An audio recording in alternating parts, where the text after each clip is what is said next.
আগামীকালকে আমি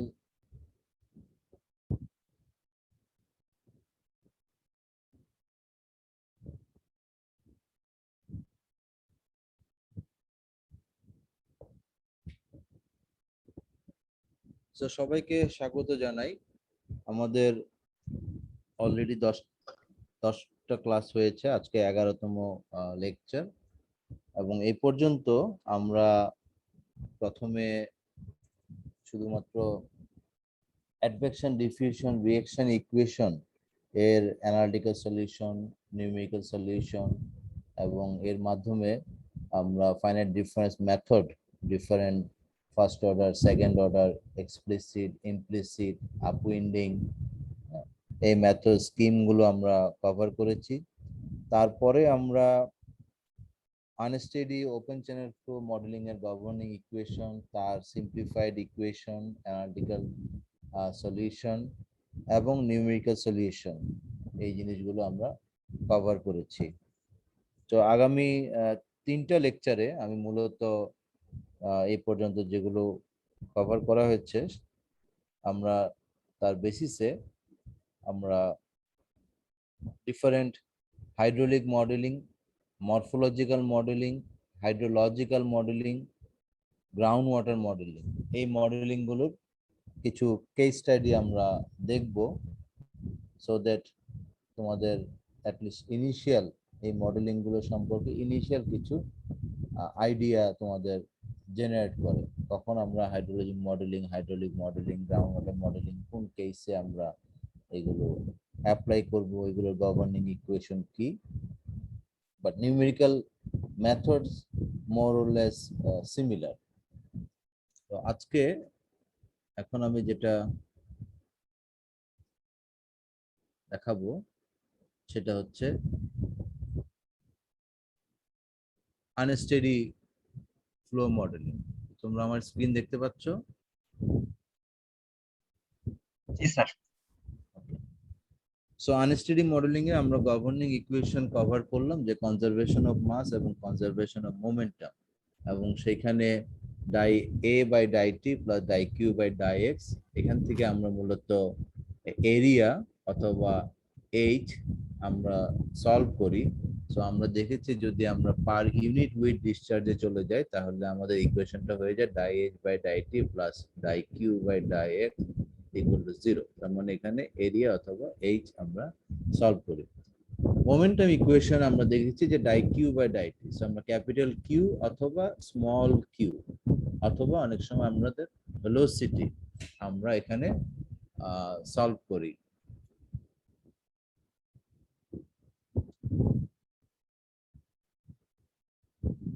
এবং টু ডাইমেনশনাল ইনফাইনাইট ইকুয়েশনে আমরা যদি যাই তাহলে আমরা দেখি যে die H by die T plus die Q X by die X and die Q Y by die Y আমরা কন্টিনিউটি ইকুয়েশন থেকে পাই। তারপরে আমরা এক্স মোমেন্টাম, সেখানে ডাই কিউ এক্স, এবং Y momentum die Q Y by die T আমরা solve করি। Two ডাইমেনশনালে additional যেটা আসে যে শিয়ার স্ট্রেস টার্ম আমরা এটা দেখেছি। সো হাইড্রোলিক মডেলিং এর জন্য আমি ফার্স্ট যে মডেলটা সাজেস্ট করব সেটা হচ্ছে হেক্টাস 1D এন্ড 2D। কারেন্ট যে হেক্টাস 1D এবং 2D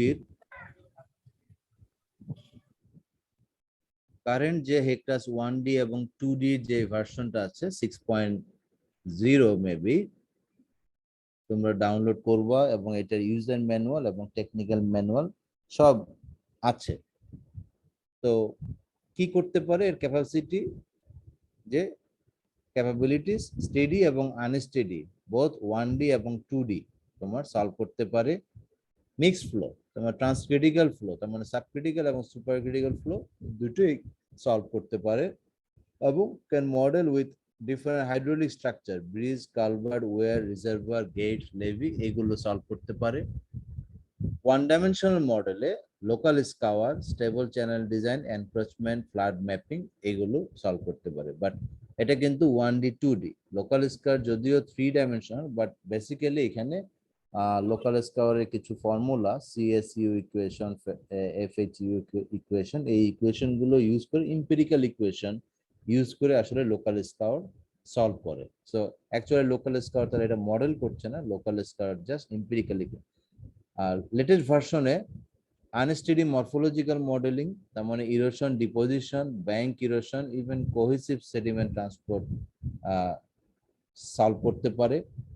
at the same time contaminant transport, temperature transport এবং নিউট্রিয়েন্ট ট্রান্সপোর্ট, তার মানে হাইড্রোলিক মডেলিং এর মোটামুটি যা প্রয়োজন এক্সেপ্ট 3D ফ্লো মডেলিং সবকিছুই তোমরা হেক্টাস 1D 2D দিয়ে করতে পারবো। এটা USGS, United states of geological survey, এদের ডেভেলপ করা মডেল এবং বেস্ট রোবাস্ট মডেল। সো আমি সাজেস্ট করব যে তোমরা হেক্টাস 1D 2D, এবং এর প্রচুর ইউটিউবে টিউটোরিয়াল আছে। প্লাস রিসেন্টলি আমার যদি ইউটিউব চ্যানেলে যাও, সেখানে আমি হেক্টাস 1D এবং 2D আমি hands on video, tutorial video আমি আপলোড দিয়েছি, তো সেটাও তোমরা দেখতে পারো।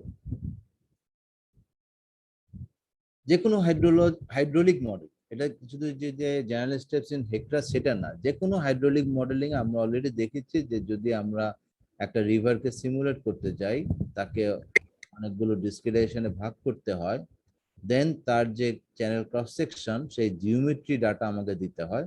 তার মানে প্রথমে হচ্ছে creating a schematic view of river, একটা জেনারেল স্ক্যামেটিক আঁকবো, ডিসক্রিটাইজ করব, দেন এই যে ডিসক্রিটাইজেশন, সেই ডিসক্রিটাইজেশনের বিভিন্ন সেকশনে তাকে আমার জিওমেট্রি দিয়ে দিতে হবে। আমার যদি সার্ভে ডাটা থাকে যে লেফট ব্যাংক থেকে তার ডিস্টেন্স কত এবং আরএল কত, এই ইনফরমেশন যদি থাকে, আমরা হেক্টাসে জিওমেট্রিক ডাটা আমরা দেব। তো জিওমেট্রিক ডাটা দেওয়া হলে, আমার বেসিক ডাটা দেওয়া হলো, দেন আমাকে দিতে হবে তার আপস্ট্রিম এবং down stream boundary condition. So আমরা জানি যে যদি সাবক্রিটিক্যাল ফ্লো হয় তাহলে একটা কন্ডিশন আপ স্ট্রিমে দিব আর একটা কন্ডিশন ডাউন স্ট্রিমে দিব। যদি সুপার ক্রিটিক্যাল ফ্লো হয় তাহলে দুইটাই আমরা আপ স্ট্রিমে দিব, আর যদি মিক্স ফ্লো হয় তাহলে আমরা দুইটা আপে দেব এবং একটা ডাউনে দিব। এটা আমরা মেথড অফ টেস্ট থেকে আমরা পাই। পাশাপাশি আমরা ইনিশিয়াল কন্ডিশন দিব যে এট টাইম ইকুয়াল টু 0-তে ইনিশিয়ালি আমার এই রিভারের এটা 1D হোক আর 2D হোক, তার প্রত্যেকটা নোডে তার ওয়াটার লেভেল কত সেটা আমরা দিয়ে দিব, প্লাস তার ইনিশিয়াল ডিসচার্জ বা ভেলোসিটি কত সেটা আমরা বলে দিব। অনেক সময় যদি আমাদের ইনিশিয়াল কন্ডিশন জানা না থাকে, আমরা এসিউম করি যে ডাউন স্ট্রিম বাউন্ডারি কন্ডিশন যা, ডেপথ যা, এটাকে আমরা অল থ্রু দিয়ে দিই, এবং ইনিশিয়ালি আমরা ডিসচার্জ অথবা ভেলোসিটি ইকুয়াল টু 0 এটা আমরা সেট করে দিই। তারপরে যখন সিমুলেশন হয় অটোমেটিকলি সে বাউন্ডারি কন্ডিশন থেকে ফ্লো জেনারেট করে ফেলে। এটা হচ্ছে ইউজুয়াল প্র্যাকটিস। এটাকে বলা হয় আমাদের কোল্ড স্টার্ট। মনে রাখবে যে কোল্ড স্টার্ট মানে হচ্ছে আমার যদি কোনো ইনফরমেশন না থাকে তাহলে আমি একটা ইনিশিয়াল ডেপথ, যেটা নর্মালি ডাউন স্ট্রিম যে ডেপথ থাকে সেটাই আমরা এসিউম করে দিই, মানে ইউনিফর্ম ডেপথ এভরিওয়্যার, আর ভেলোসিটি বা ডিসচার্জ এভরিওয়্যার 0 সেট করে। এই কারণে এটাকে বলা হচ্ছে কোল্ড স্টার্ট। আর হট স্টার্ট মানে হচ্ছে যে আমি যদি আমার কাছে যদি ডাটা থাকে তাহলে আমি এই প্রত্যেকটা পয়েন্টে নোন ডিসচার্জ অথবা ভেলোসিটি দিব এবং নোন ওয়াটার লেভেল দিব। ইভেন আমার যদি জানা না থাকে তাহলে আমি যেটা করতে পারি, ফর আনস্টেডি স্টেট আমি প্রথমে একটা স্টেডি স্টেট, একটা ইনিশিয়াল কিউ এবং এইটা দিয়ে একটা স্টেডি স্টেট রান দিব। রান দিলে আমি প্রত্যেকটা নোডে আমি ভেলোসিটি বা কিউ জানবো এবং ডেপথ জানবো। সেই সলিউশনটাকে আমি পরের আনস্টেডি সলিউশনের টি ইকুয়ালস টু 0-তে আমি ইনিশিয়াল কন্ডিশন হিসেবে দিব। তার মানে আমি যদি প্রিভিয়াস কোনো নোন সলিউশনকে যদি আমি ইনিশিয়াল কন্ডিশন হিসেবে দেই, তখন এটাকে আমরা বলি হট স্টার্ট। তো এই দুইটা ইনিশিয়াল কন্ডিশন আমরা নরমালি ইউজ করি। দেন আমার ইনিশিয়াল কন্ডিশন এবং জিওমেট্রি ডাটা দেওয়া হলে আমাদেরকে প্যারামিটার সেট করতে হবে। প্যারামিটার আমাকে দিতে হবে। যেমন ওয়ান ডাইমেনশনাল ফ্লো মডেলে আমার প্যারামিটার হচ্ছে আমার রাফনেস। সো রাফনেস আমি ম্যানিংস এন দিতে পারি অথবা চেজিস সি দিতে পারি, অনেকে আবার রাফনেস হাইট কে হিসাবেও দিয়ে থাকে। তো যেটাই হোক, আমাকে রাফনেস ওয়ান ডাইমেনশনাল মডেলে মেইনলি রাফনেসই হচ্ছে আমার প্যারামিটার। সো আমি যখন ইনিশিয়াল বাউন্ডারি কন্ডিশন প্যারামিটার দেওয়া হলো, দেন আমরা মডেলের আদার যে টাইম স্টেপ, আদার কিছু প্যারামিটার, একটা হচ্ছে ডেল্টা টি কত হবে, কত সময় ধরে আমার সলিউশন চলবে, এইগুলো আমাকে দিতে হবে। সো দেওয়ার পরে আমরা মডেলটাকে রান করব, তারপরে আমরা রেজাল্ট দেখব।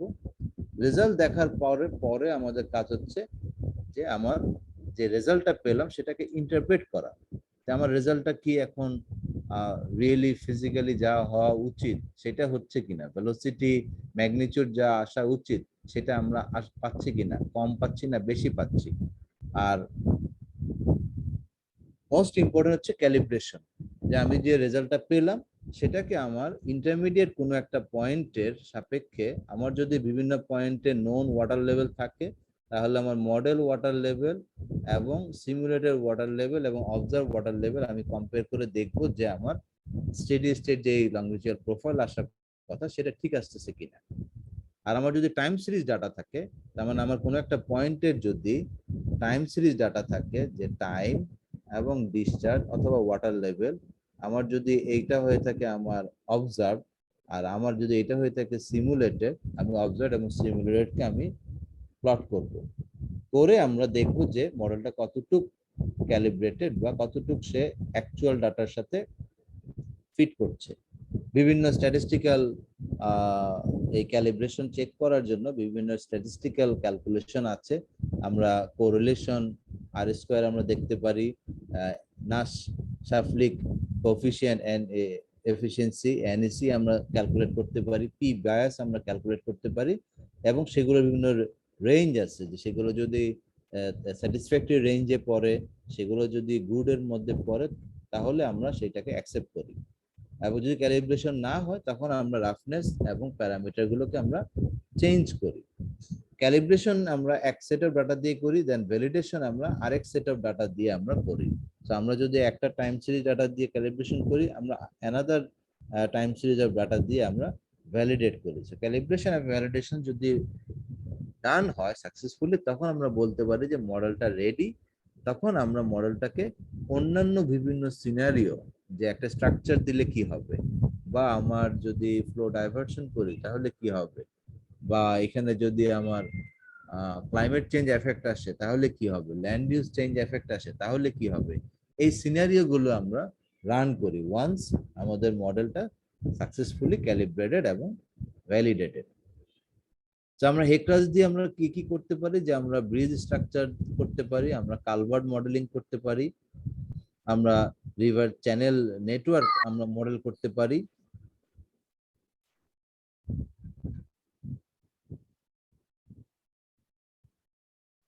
দেন আমরা ড্যাম ব্রেক ফ্লো করতে পারি, লেভি ব্রিজ সিমুলেশন করতে পারি, ফ্লাড প্লেন ম্যাপিং করতে পারি। আর এটা হচ্ছে হেক্টাস 2D একটা schematic hypothetical test case. So 2D দিয়ে আমরা 2 dimensional flow open channel flow simulation করতে পারি। তো আমরা যদি কেস স্টাডি গুলো দেখি তাহলে আমরা আরো ক্লিয়ারলি বুঝতে পারবো যে কি কি করতে পারি। সো আমি এখানে 4টা কেস স্টাডি দিব। এটা হচ্ছে 2 dimensional flow modeling using river 2D। Case study 1, hydromorphological study of Nowabeki bridge Satkhira. Recently আমরা রোডস এন্ড হাইওয়ের একটা ব্রিজ, সো দেখছো যে এই জায়গায় একটা ব্রিজ হবে। সো যদি ব্রিজটা এখানে বসানো হয় তাহলে আমরা এই ব্রিজ বসানোর হলে আমাদের রিভারে কোনো এফেক্ট হবে কিনা সেটা একটা দেখা, প্লাস যে ব্রিজ বসানো হলে আমরা জানি যে লোকাল স্কাওয়ার হয়, লোকাল স্কাওয়ার এস্টিমেশন একটা আমাদের অবজেক্টিভ। তো সেই কারণে আমরা একটা 1 ডাইমেনশনাল মডেল এখানে আমরা করব এবং 2 ডাইমেনশনাল মডেল করব, দুটেই করব, করে আমরা দেখব। সো শুরুতে আসি যে একটা মডেল সেট আপ করার জন্য আমার কি লাগবে, আমার সার্ভে ডাটা লাগবে। তো এখানে দেখতে পাচ্ছ যে ক্রস সেকশন গুলো, এগুলো দিয়ে হচ্ছে আমরা একটা সার্ভে ডাটা আমরা এখানে সার্ভে করলাম। সার্ভে করার পরে আমরা মডেলটাকে আমরা সেট আপ করবো। সো আমরা হেক্রাসে এই যে সার্ভে ডাটা গুলো আছে সেগুলো আমরা হেক্রাসে দিলাম। সো দিলে এই ধরনের একটা 3D ভিউ হবে, এবং আমাদের ব্রিজে অলরেডি আমাদের ভার্টিক্যাল হাইট কত হবে, ব্রিজের একটা পিয়ার থেকে আরেকটা পিয়ারের কতটুকু হবে সেটা আমরা জানি। ম্যাক্সিমাম কোন ডিসচার্জের জন্য আমরা ডিজাইন করব সেটা আমরা ফ্রিকোয়েন্সি অ্যানালাইসিস থেকে অলরেডি ক্যালকুলেট করলাম, করে আমরা এটা মডেলটা রান দিব। সো এটা দেখতে পাচ্ছ যে লং মিউচুয়াল প্রোফাইল, এই নোয়াবাকি রিভারটা, এবং এটা আমরা ডিজাইন ওয়াটার লেভেলের জন্য আমরা মডেলটাকে হাইড্রোলিক সিমুলেট করলাম। আমরা একটা জিনিস দেখি যে bridge without bridge and with ব্রিজে আমার ভেলোসিটি কতটুকু ইনক্রিজ করে এই চ্যানেলের মধ্যে। আমরা দেখতে পাই যে ভেলোসিটি ইনক্রিজ স্লাইটলি করেছে। এটা 2 ডাইমেনশন মডেলে আমরা আরো ক্লিয়ারলি আমরা দেখতে পাবো কি পরিমাণ ভেলোসিটি বা অ্যাফ্লাক্স কতটুক হয়। সো যদি নরমালি ব্রিজ গুলোতে অ্যাফ্লাক্স খুব কমই হয়, আমরা বলি যে নেগলিজিবল, উইদিন 2-3 সেন্টিমিটার হয়, তখন আমরা এটাকে বলি যে নেগলিজিবল অ্যাফ্লাক্স। দেন আমি যেটা বললাম যে আমরা হাইড্রোলিক্স দেখার পরে আমরা দেখি যে লোকাল স্কাওয়ার এবং জেনারেল স্কাওয়ার কত হয় সেটা আমরা এই হেক্রাস মডেল থেকে আমরা ক্যালকুলেট করি। যদি আমাদের কোনো অ্যাবার্টমেন্ট থাকে, অ্যাবার্টমেন্ট স্কাওয়ার কত হয় সেগুলো আমাদের এই হেক্রাস মডেল থেকে আমরা পেয়ে থাকি। তো 1 ডাইমেনশনাল মডেল করার পরে আমরা একটা 2 ডাইমেনশনাল মডেল করি। আমরা দেখতে পাচ্ছ যে 2 ডাইমেনশনাল মেশ, এবং এখানে এই যে ব্রিজ পিয়ার গুলো আমি বসালাম, এবং তুমি দেখতে পাচ্ছ যে ব্রিজ পিয়ার যেহেতু এগুলোর অ্যারাউন্ড 5 মিটার টু 10 মিটার পিয়ারের উইথ পাইল কেপ সহ। সো 10 মিটার ক্যাপচার করার জন্য অ্যাটলিস্ট চেষ্টা করব যে এখানে 10টা এলিমেন্ট থাকে। এই জন্য এখানে তোমার অর্ডার অফ মিটার 1 মিটার এর রেজুলেশন ইউজ করা হয়েছে, আর রেস্ট অফ দ্য এরিয়া আমি 10 মিটার রেজুলেশন ইউজ করেছি। অ্যাভারেজ উইথ এখানে তোমার 300 মিটারের মতো, এখানে হয়তো আর একটু কম। তো এখানে আমি 10 মিটার রেজুলেশন ইউজ করেছি, আর একদম পিয়ারের গোড়ায় আমরা ইউজ করেছি 1 মিটারের মতো রেজুলেশন। সো 2 ডাইমেনশনাল মডেল এবং 2 ডাইমেনশনাল সার্ভে দিয়ে আমরা মডেলটাকে সেট আপ করি এবং সিমুলেট করি ফর ডিজাইন ডিসচার্জ। এটা দেখতে পাচ্ছ যে ব্রিজ উইদাউট ব্রিজ আমার ভেলোসিটি ম্যাগনিটিউড, আর এটা হচ্ছে উইথ ব্রিজ আমার ভেলোসিটি ম্যাগনিটিউড। স্বাভাবিকভাবে দুই পিয়ারের মাঝখানে আমার ভেলোসিটি কিছুটা ইনক্রিজ করেছে, এবং আমি যদি এই দুইটাকে ডিফারেন্স নেই তাহলে আমরা পাই যে ভেলোসিটি ডিফারেন্সটা কি হয়েছে। তো দেখো যে এই দুই পিয়ারের মাঝখানে velocity up to 0.5 metre per second velocity reduction হয়েছে, আর পিয়ারের বিহাইন্ডে যেহেতু ওয়েক ভর্টেক্স জেনারেট করে, সো এখানে ভেলোসিটি রিডাকশন হয়েছে order of same -0.4 metre per সেকেন্ডের মতো ভেলোসিটি রিডাকশন হয়েছে। এবং আমরা দেখি যে ভেলোসিটি ভেক্টর আমরা প্লট করে দেখি যে কোনো ভর্টেক্স সেটা কি ব্যাংক এর দিকে যাচ্ছে কিনা, তাহলে আমরা বুঝতে পারবো যে এখানে এই ভর্টেক্সের কারণে আমার কোনো ব্যাংক ইরোশন হবে কিনা। তো এইটাতে আমরা দেখি যে তেমন কোনো ব্যাংক ইরোশনের এফেক্ট নাই, তবে পিয়ারের গোড়ায় তোমার পিয়ারের ডাউন স্ট্রিমে তোমার ফ্লো ওয়েক হবে, আর দুই পিয়ারের মাঝখানে ভেলোসিটি তোমার হাই হচ্ছে। তো এটা ছিল আমাদের একটা কেস স্টাডি ব্রিজের এফেক্ট 1 ডাইমেনশন এবং 2 ডাইমেনশন মডেল ইউজ করে। নেক্সট হচ্ছে কেস স্টাডি 2, যেখানে আমরা দেখি যে একটা 1 ডাইমেনশনাল মডেল ইউজ করে ফ্লাড ইনান্ডেশন ম্যাপিং আমরা কিভাবে করতে পারি। এবং এর পরের কেসটা দেখাবো যে একটা 2 ডাইমেনশনাল মডেল ইউজ করে কিভাবে আমরা ফ্লাড ইনান্ডেশন মডেল করতে পারি। এটা আমার ফার্স্ট মাস্টার স্টুডেন্টের কাজ, মোস্তাফিজ। ও এখন বর্তমানে IWM এ পিএইচডি করছে। এখানে আমরা যেটা করি যে যমুনা রিভার এর জন্য আমরা যমুনা রিভারের ফ্লাড প্লেনের জন্য আমরা মডেল করব। সো এখানে আমরা প্রায় তোমার 80 কিলোমিটারের একটা রিচ নেই এবং সেখানে আমাদের ব্যাথিমেট্রি ডাটা ছিল। সেই রিভারের ব্যাথিমেট্রি ডাটা সাথে ফ্লাড প্লেনের ডাটা আমরা SRTM ডাটা যেটা লেটেস্ট অ্যাভেলেবল, সেই ডাটা নিয়ে আমরা মার্চ করে একটা ডাটা সেট আমরা বানাই। সো ব্যাথিমেট্রি ডাটা, কারণ তোমার ডিএম ডাটার মধ্যে কিন্তু ব্যাথিমেট্রি ডাটা থাকে না। সো এই জন্য ব্যাথিমেট্রি রিভারের ব্যাথিমেট্রি ইনফরমেশন থাকে না ডিএম এ। সো আমরা ডিএম থেকে আমরা টপোগ্রাফিটা নিলাম প্লাস আমরা ব্যাথিমেট্রিটা নিলাম। তো আমরা ডোমেনটা কিভাবে চুজ করলাম? ডোমেনটা এভাবে চুজ করলাম, আমাদের যে হাইয়েস্ট ফ্লাড 98 লেভেলের যে 98 ওটার যে ফ্লাড ম্যাপ দেখে যে এর হাইয়েস্ট এক্সটেন্ট কতটুকু পর্যন্ত ফ্লাড যায় সেই হিসাবে আমরা ডোমেনটা ইউজ করলাম। এটা ছিল। এখন আমরা যেটা করলাম যে 1 ডাইমেনশনাল মডেলে আমাদের শুধুমাত্র ক্রস সেকশন দিতে পারি। তার মানে আমি ফ্ল্যাট প্লেনটাকে নিয়ে আমরা একটা ক্রস সেকশন আমরা ক্রিয়েট করলাম। আমরা অনেকগুলো ক্রস সেকশন আমরা ক্রিয়েট করলাম। তো এটা কিন্তু 2 ডাইমেনশনাল মডেলে আমরা করছি না। তখনও আমার হেক্রাস 2D ছিল না, যে কারণে আমরা 2 ডাইমেনশনাল মডেল করিনি। আমরা দেখলাম যে 1 ডাইমেনশনাল মডেল দিয়ে আমরা কিভাবে ফ্লাড ইনান্ডেশন ম্যাপিং করতে পারি। সো আমরা 1D রিভারের ব্যাংক লেভেল ডিফাইন করলাম, একদম নো ফ্লো জোন আমরা ডিফাইন করলাম, রিভারের সেন্টার লাইন ডিফাইন করলাম, করে আমরা অনেকগুলো ক্রস সেকশন আমরা ডিফাইন করলাম। তো এইটা দেখছে আমার টিপিক্যাল ক্রস সেকশন। তুমি দেখছো যে ফ্লাড প্লেনের মধ্যে যেহেতু ডিএম ডাটা তুমি জানো যে 30 মিটার 20 মিটার রেজুলেশনে হয়, সেখানে অনেক নয়েজ থাকে। আর এটা ছিল আমার সার্ভে ডাটা থেকে। টিপিক্যাল হেক্রাস 1D যেটা করে যে পুরো ক্রস সেকশনে যখন তুমি রান দিবা, ও ওয়াটার লেভেল থেকে যে নিচে যে পোর্শন গুলো যাই থাকে সবখানে সে ওয়াটার ডিস্ট্রিবিউট করে দেয়। এটার একটা প্রবলেম হলো যে আমার যখন লো ফ্লোতে কিন্তু আমার আসলে ফ্লাডিং হওয়ার কথা না। আমার ফ্লাডিং কখন হবে? যখন আমার ব্যাংকের উপরে আমার যখন ফ্লো যাবে।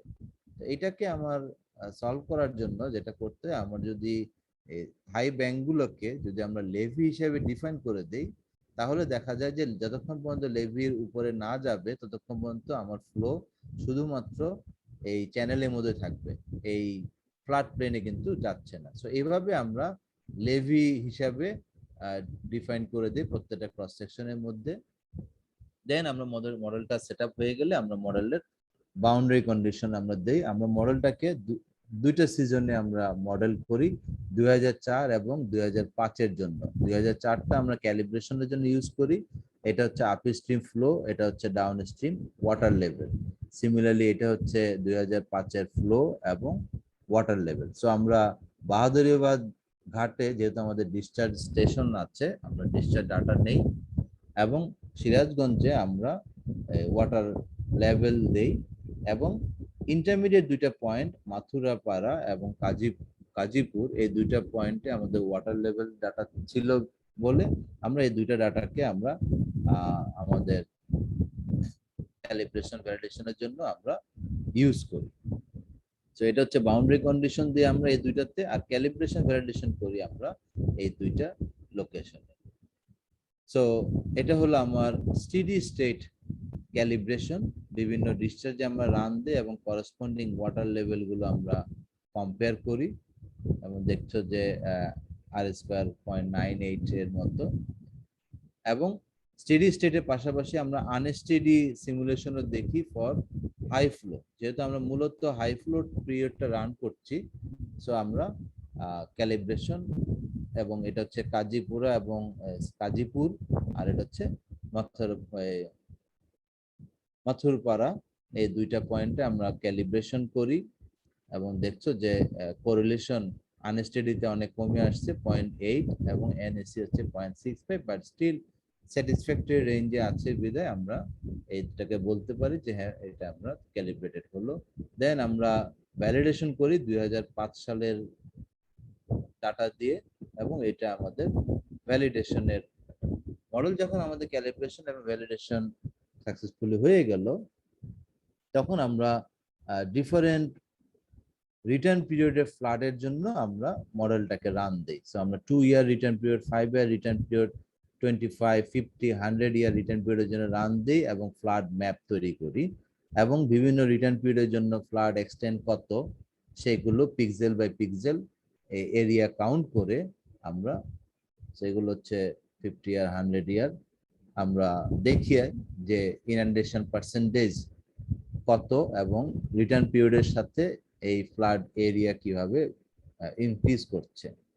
পাশাপাশি এখানে আমরা যেটা দেখি যে বিভিন্ন ফ্লাড জোন, যেটাকে আমরা বলি F0, F1, F2, F3, F4, যে 0 to 30 সেন্টিমিটার হলে একটা জোন, 30 to 90 সেন্টিমিটার হলে একটা জোন।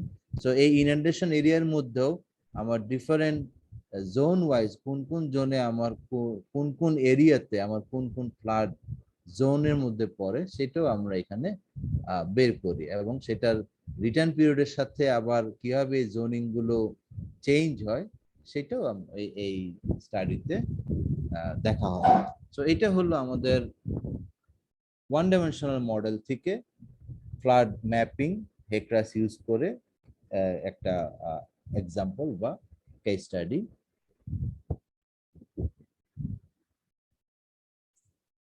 এবং এখানে বিভিন্ন রিটার্ন পিরিয়ডের জন্য এই জোনগুলোর ক্লাসিফিকেশন তুমি দেখছো যে F1 কিভাবে বাড়ছে, তারপরে নেক্সট যে জোন, এই জোনটা কিভাবে বাড়ছে। থার্ড যে কেস স্টাডিটা আমি এখানে দেখাচ্ছি সেটা হচ্ছে effect of climate change on flood catastrophes of Jamuna river flood plain using HEC RAS 2D।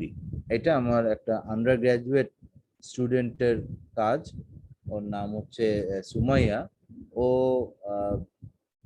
Recently or masters শেষ করেছে অন্টারিওর একটা ইউনিভার্সিটি থেকে। ওর মাস্টার্স শেষ কমপ্লিট করেছে, করে অলরেডি সে একটা কানাডা একটা কোম্পানিতে জব করছে। তো ও আন্ডার গ্রাজুয়েট থিসিসে এই কাজটা করেছিল, এবং এইটা আমরা CSC Canadian society of civil engineer 2018 এর একটা কনফারেন্সে এই কাজটা আমরা প্রেজেন্ট করি।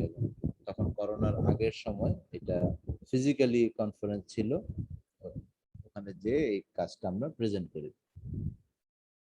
এখানে আগের কেস স্টাডিটাই আমরা মূলত করি, যেহেতু ডাটা অ্যাভেলেবিলিটি একটা বিশাল বড়। সো যেহেতু আমার কাছে তখন এই যমুনার ডাটা ছিল হাই রেজুলেশন, এই ডাটাটা ইউজ করে আসলে মূলত এই রিসার্চটা আমরা করি। তো এখানে আমরা পুরোটা আসলে 2D মডেল ইউজ করি। আগেরটা ছিল ওয়ান ডাইমেনশনাল মডেল ইউজ করে, আর এটা হচ্ছে 2 ডাইমেনশনাল মডেল ইউজ করে করি। বাট এখানে আমরা মূলত একটু ডিফারেন্ট স্টাডি করি। এখানে আমরা দেখি যে ক্লাইমেট চেঞ্জের কারণে আমার যে ফ্লো চেঞ্জ হবে বাউদরাবাদে, তার কারণে আমার এই ফ্লাড প্লেনের ফ্লাড ক্যারেক্টারিস্টিক্স যেটা বলি, যে ফ্লাডটা কতদিনে আসবে, ফ্লাডের যে ইনান্ডেশন ডেপথ কতটুক চেঞ্জ হবে, ফ্লাডটা যে রিসেশন হবে, ফ্লাডটা কত দেরিতে রিসেস করবে, এবং ফ্লাডটার ডিউরেশন যে কত লম্বা সময় ফ্লাডটা থাকবে, এইটা আমরা স্টাডি করি। তো এই স্টাডি করার জন্য যেই মডেল এই ইনপুটটা দরকার, মেজর ইনপুটটা হচ্ছে আমার ক্লাইমেট চেঞ্জের, ফিউচার ক্লাইমেট চেঞ্জের জন্য আমার ডিসচার্জ কত হবে। এইটা আবার আমি আমার আরেকটা এমএসসি স্টুডেন্ট, তোমাদের চিনে দেখতে পারো, আমাদের লেকচারার সরফরাজ আলম, ও আমার সাথে একটা মাস্টার্স থিসিস করে, যে এটাতে সে সোয়াট দিয়ে আমরা ব্রহ্মপুত্র মডেলকে, ব্রহ্মপুত্র রিভার বেসিনকে আমরা মডেল করি সোয়াট দিয়ে, এবং সেখানে আমরা ক্লাইমেট চেঞ্জের কারণে ফিউচারে 2020, 50 এবং 80-এ আমার ফিউচার ডিসচার্জ কত হবে বাহাদুরাবাদ স্টেশনে, সেইটা ওই মডেল থেকে প্রেডিক্ট করা হয়। ওই মডেলের আউটপুটটাই আমরা এই মডেলে ইনপুট হিসেবে আমরা ইউজ করি। সো এটা হচ্ছে আমাদের সেই এই যে আলম 2015 ওর যে থিসিস এর যে আউটপুট। তো এটা হচ্ছে আমার বেস পিরিয়ডের বর্তমান যে বেস পিরিয়ড হচ্ছে 81 থেকে 2010 তার ফ্লো, এবং 2020-তে আমার ফ্লো হবে এরকম, 2050-তে আমার ফ্লো হবে এরকম, এবং 2080-তে আমার ফ্লো হবে এরকম। তো এটা যখন আমরা জানি, এই ফ্লো দেওয়া হলে আমার ফ্লাডের যে ক্যারেক্টারিস্টিক সেটা কিভাবে চেঞ্জ হবে সেটা আমরা 2 ডাইমেনশন মডেল থেকে আমরা দেখি। তো প্রথমে আমরা ডিএম ডাটা, ব্যাথোমেট্রি ডাটা, তার সাথে ডিএম ডাটা মার্জ করে আমরা স্টাডি এরিয়ার জন্য আমরা একটা মার্জ ডাটা সেট তৈরি করি, টপোগ্রাফি ডাটা। দেন আমরা পুরো এরিয়ার জন্য আমার মেশ জেনারেট করি। সো তোমরা জুম করে দেখতেছো যে 2 ডাইমেনশনাল রেক্টাঙ্গুলার মেশ, যেখানে ডিএক্স হচ্ছে 300 মিটার এবং ডিওয়াই হচ্ছে 300 মিটার। সো বেশ কোর্স আমাদের ইউজ করতে হয়েছে যাতে কম্পিটিশনাল টাইম আমাদের উইদিন দ্য রিচ থাকে। সিমিলারলি আমরা আগের মতো আমরা আপ স্ট্রিমে বাহাদুরাবাদ হচ্ছে আমাদের আপ স্ট্রিম কন্ডিশন এবং সিরাজগঞ্জ হচ্ছে আমাদের ডাউন স্ট্রিম কন্ডিশন। সিমিলারলি আমরা 2005-এর জন্য আমরা ক্যালিব্রেট করি, দেখতে পাচ্ছ ক্যালিব্রেশন। এবং এইখানে আমরা যে আরো একটা বাড়তি কাজ করি যে মডেল থেকে যে ফ্লাড ম্যাপ তৈরি হয়েছে, মডেল থেকে যে ফ্লাড ম্যাপ পাচ্ছি এটা যে ঠিক আছে কিনা, এটার জন্য আমরা আবার মডিসের থেকে যে ফ্লাড ম্যাপ আমরা পাই, সেই মডিসের ফ্লাড ম্যাপের সাথে আমাদের এই বিভিন্ন বছরের বিভিন্ন সময়ের ইয়ারের যে ফ্লাড ম্যাপ সেটা আমরা কম্পেয়ার করি। সো এটা হচ্ছে 2004-এর জন্য এবং 2005-এর জন্য। দেখা যাচ্ছে মডিসের ফ্লাড ম্যাপ হচ্ছে অবজার্ভ ফ্লাড ম্যাপ আর মডেল ফ্লাড ম্যাপ, এই দুটোর কোরিলেশনও স্যাটিসফ্যাক্টরি রেঞ্জে আছে। তো এই কম্পারিজনটা যদি আমি না করতে পারতাম তাহলে আমি বলতে পারতাম না যে আমার মডেল থেকে যে ফ্লাড ম্যাপটা আসছে সেটা যে আসলে অ্যাকুরেটলি ফ্লাড ম্যাপটাকে প্রডিউস করছে। কারণ আমার মডেলের মধ্যে অনেক আনসার্টিনিটি আছে, যেটা আমরা অলরেডি বললাম। এই যে টপোগ্রাফি ডাটা, এই 30 মিটার রেজুলেশন, এইখানের মধ্যে তোমার এই 1 থেকে 2 মিটারের ডিএম এর ভ্যালু চেঞ্জ করতে পারে। সো অনেক আনসার্টিনিটি আছে, তারপরেও যে আমাদের মডেল কতটুকু অবজার্ভ ডাটার সাথে দিচ্ছে ফ্লাড ম্যাপ এক্সটেন্ড, সেটা আমরা কম্পেয়ার করলাম। এখন যখন আমরা মডেল ক্যালিব্রেশন এবং ভ্যালিডেশন হয়ে গেল, তখন আমরা এই base flow different base floor জন্য আমরা রান দিলাম এবং এই 3টা কন্ডিশনের জন্য আমরা রান দিয়ে দেখলাম যে ইনান্ডেশন এরিয়া কিভাবে চেঞ্জ হয়। আর সবচেয়ে বড় যেটা আমরা দেখছি যে এই প্রত্যেকটা কেসের জন্য যে 2050 আমরা বেস ফ্লো রান দেই, দেন 20-র জন্য রান দেই, 50-র জন্য রান দেই, 80-র জন্য রান দেই, দিয়ে আমরা এভারেজ ফ্লাড ডেপথ বেজে কত ছিল এবং এই 2020, 50 এবং 80-র মধ্যে আমার কি চেঞ্জ হলো। এবং দেখা যাচ্ছে যে আমার 2020-এর মধ্যে আমার 0.5 মিটার 50 সেন্টিমিটার আমার এভারেজ ফ্লাড ডেপথ ইনক্রিজ করতে পারে, এবং 2050-তে 1 মিটার এবং 2080-তে 1.14 মিটার আমার ফ্লাড ডেপথ বাড়তে পারে। সিমিলারলি আমরা যদি দেখি যে ফ্লাড অ্যারাইভাল টাইম, তাহলে আমরা দেখি যে বেস পিরিয়ডের তুলনায় 2020, 50 এবং 80-তে আমার 12 ডেজ, 26 ডেজ এবং 57 ডেজ এহেড আগে আমার ফ্লাড আসতে পারে। আমরা যদি ডিলেটা দেখি, দেখা যাচ্ছে 10 ডেজ, 23 এবং 68 ডেজ আমার ডিউরেশন, টোটাল ডিউরেশন আমার ফ্লাড বাড়তে পারে। তার মানে ভবিষ্যতে আমার ফ্লাড আর্লিও চলে আসতে পারে, মার্চ এপ্রিলের মধ্যেও ফ্লাড চলে আসতে পারে, এখন যেটা আমার জুন জুলাই আগস্টে আসে, এবং ডিউরেশনটা আমার দেখা যাবে যে এইরকম প্রায় 1 থেকে 2 মাস পর্যন্ত আমার ফ্লাড ডিউরেশনও বাড়তে পারে।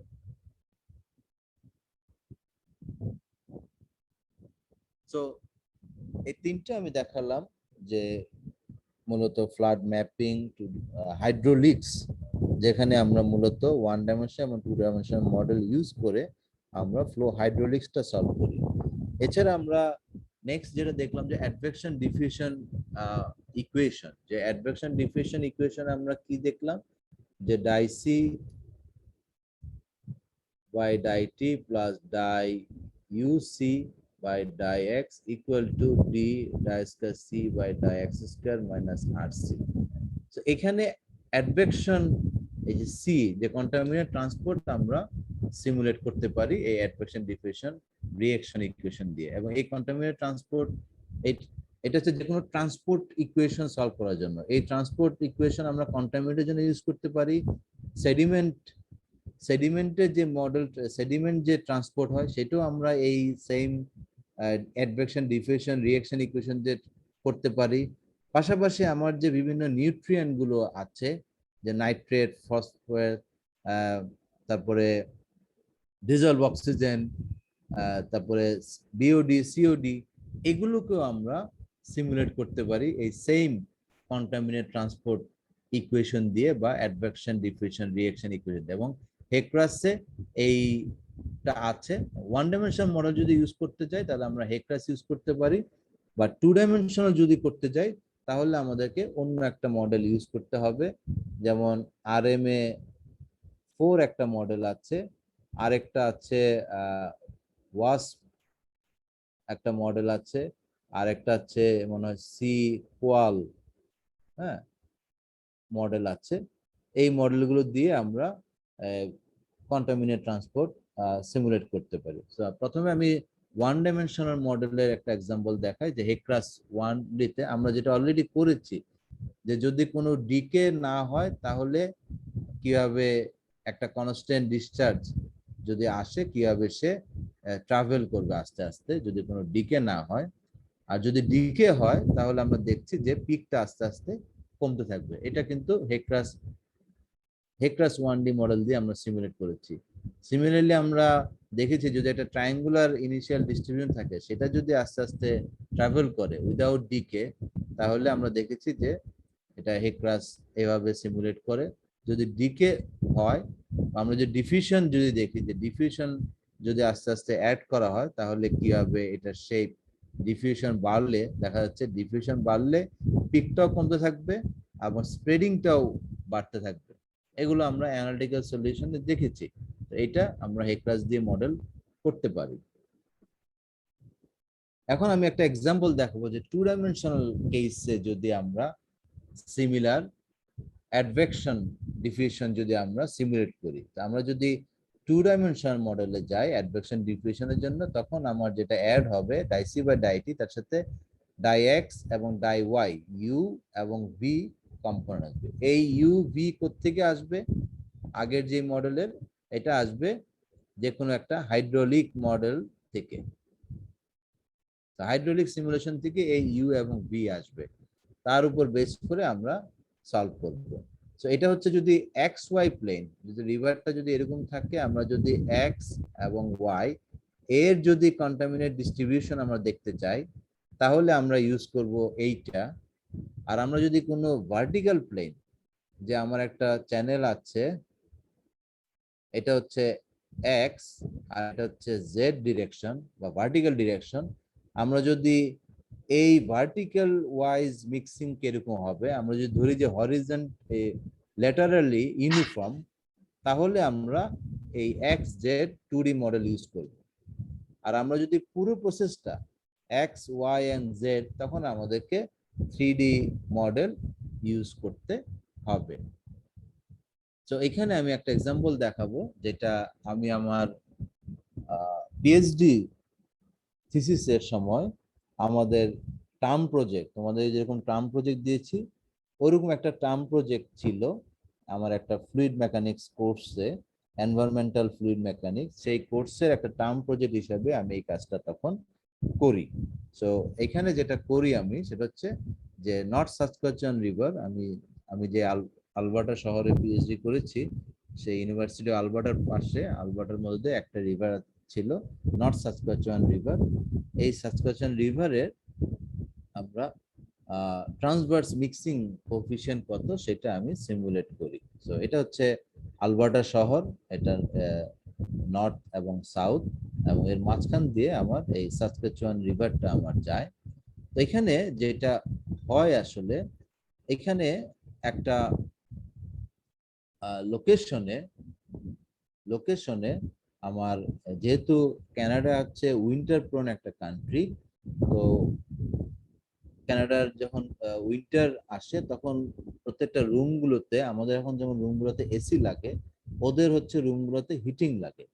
সো হিটিং করার জন্য ওরা এই ওয়াটারটা ওরা এখান থেকে, এই নর্থ সাসকেচুয়ান রিভার থেকে নেয়। এই নর্থ সাসকেচুয়ান রিভারের পাশেই ছিল ইউনিভার্সিটি অফ আলবার্টা, এবং এই যে হিটিং এর কারণে যে ওয়ার্ম ওয়াটারটা, এই ওয়ার্ম ওয়াটারটা ওরা আবার এখানে রিলিজ করে। রিলিজ করলে এই ওয়াটারটা কিভাবে মিক্সিং হয়, সেই মিক্সিং কোফিশিয়েন্টটা আমরা এখান থেকে আমরা বের করি। এটা হচ্ছে সেই আউটফলটা, যে আউটফলে এসে ওয়ার্ম ওয়াটার গুলো পড়ে এবং কন্টামিনেশন গুলো এখানে সব পড়ে। তো এটা হচ্ছে সেই লোকেশনটা, এটা হচ্ছে এখানে একটা ব্রিজ আছে, তো এই আউটফল।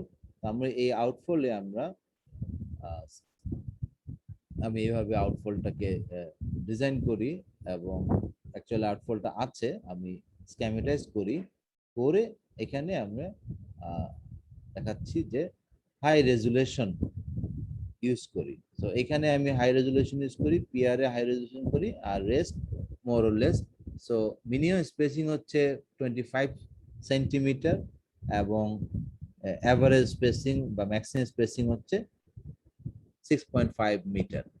এটা আমি ইউজ করি হাইড্রোলিক্স সলভ করার জন্য। আমি ইউজ করি RMA2। SMS একটা মডেল আছে, surface water modelling system, SMS।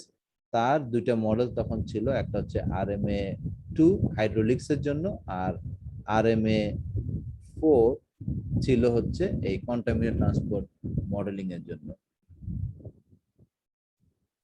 এটা হচ্ছে ইনিশিয়াল ব্যাথোমেট্রি, এটা হচ্ছে ব্যাথোমেট্রি চ্যানেলে, এই জায়গাটা হচ্ছে ডিপ। তা আমরা প্রথমে মডেলটা সেট আপ করার পরে আমরা ইনিশিয়াল কন্ডিশন দিয়ে এবং বাউন্ডারি কন্ডিশন দিয়ে আমি রান দেই। দেন আমি ওয়াটার লেভেলটা, যে ওখানকার রিভার গুলো কিন্তু অনেক স্টিপ, আমাদের মতো এত মাইল্ড স্লোপ না। সো দেখছো যে ওয়াটার লেভেল কিভাবে ভ্যারি করে। সো এটা হচ্ছে আমার মেজার্ড ওয়াটার লেভেল ছিল এই এরিয়াতে। সো এটাকে ম্যাচ করার জন্য আমি ডিফারেন্ট রাফনেস, এবং এখানে রাফনেস আমি ফিক্সড রাফনেস ইউজ করিনি, রাফনেস ইউজ করেছি যে ডেপথের সাথে রাফনেস ভ্যারি করবে। আমরা জানি যে রাফনেস প্যারামিটার ডেপথের সাথে, ডেপথ যত কম রাফনেস তত বেশি, হ্যাঁ, রাফনেস যত হাই ডেপথ যত ইয়া হবে, রাফনেস তত আমার কমতে থাকবে, রাফনেসের ভ্যালু তত কমতে থাকবে। সো ডেপথ ভেরিয়েন্ট রাফনেস এখানে আমি ইউজ করি। পাশাপাশি এখানে যেহেতু 2 ডাইমেনশন মডেলিং, শুধু রাফনেস ইউজ করি, ওয়াটার লেভেলে শুধু কম্পেয়ার করিনি, এখানে observe velocity along the across the weed আমার কাছে ছিল বিভিন্ন লোকেশনে, সেই ভেলোসিটিও আমরা কম্পেয়ার করি, এবং রাফনেস ইভেন ডিফারেন্ট লোকেশনে ডিফারেন্ট রাফনেস আমি ইউজ করি করে ফাইনালি ফাইনালি যে ইনিশিয়ালটা দেখলাম, ফাইনালি আমরা একটা অ্যাভারেজ ওয়াটার সারফেস প্রোফাইল আমরা ডেভেলপ করতে পারি ইউজিং, আমি জোন ওয়াইজ বিভিন্ন জোনে বিভিন্ন রাফনেস এবং ডেপথ ভেরিং রাফনেস ইউজ করে ফাইনালি এটা ক্যালিব্রেট করি। সো ক্যালিব্রেট করার পরে আমরা হাইড্রোলিক্সটা রান দিই। হাইড্রোলিক্স রান দেওয়ার পরে আমার যে এখানে যে ইনিশিয়াল যে কনসেন্ট্রেশন আছে, আমরা যে বাউন্ডারি কনসেন্ট্রেশন ইনপুট হিসেবে দেই, সেই কনসেন্ট্রেশনটা দেখো যে কিভাবে মিক্সিং হয়। সো এদিকে মোরলেস মিক্সিং বেশি না, অলমোস্ট কনসেন্ট্রেশন বলতে পারি জিরোর দিকে। সো এখানে দেখতেছো যে লেস দেন 100, আর এইখানে এই এন্ডগুলোতে হচ্ছে আমার হাই কনসেন্ট্রেশনের ভ্যালু। সো আমার কন্টামিনেন্টটা এখান থেকে এসে এইভাবে আসলে ট্রাভেল করে কি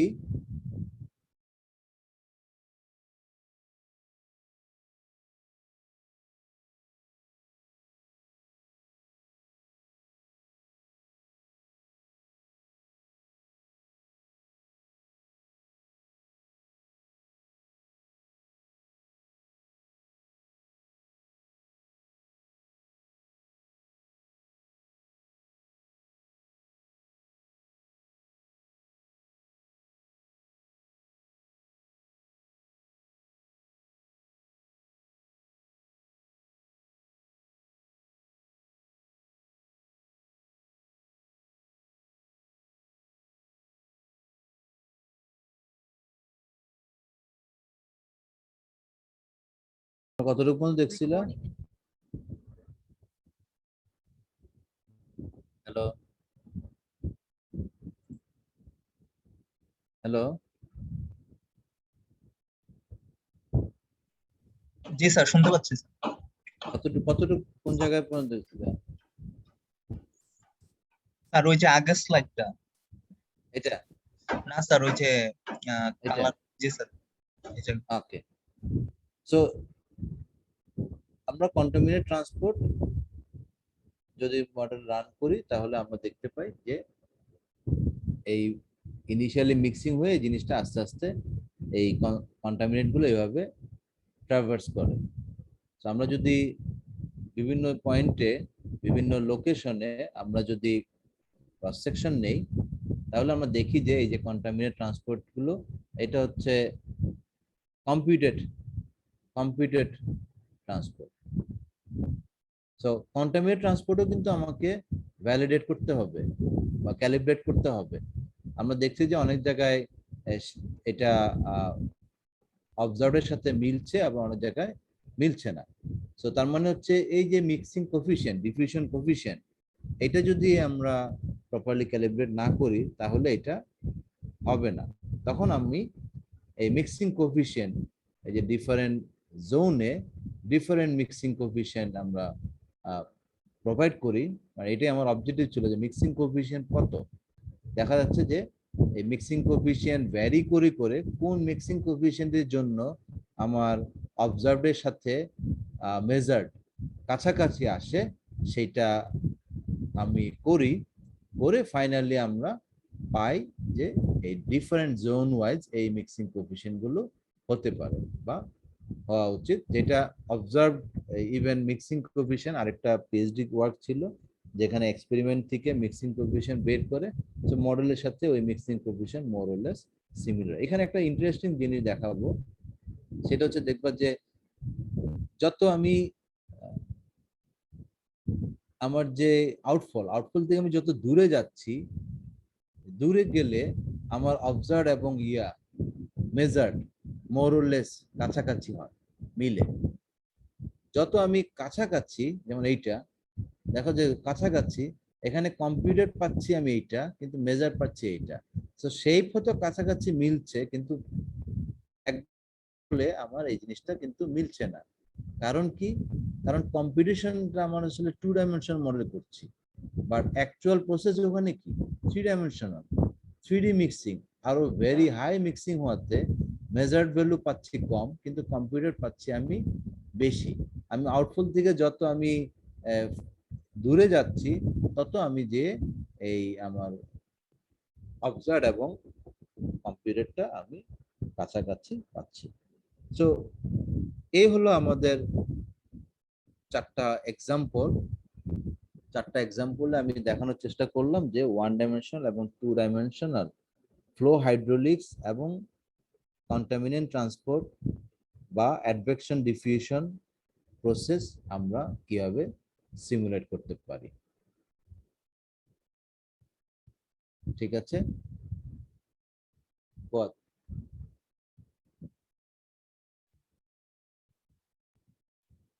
সবাইকে আবারও স্বাগত জানাই।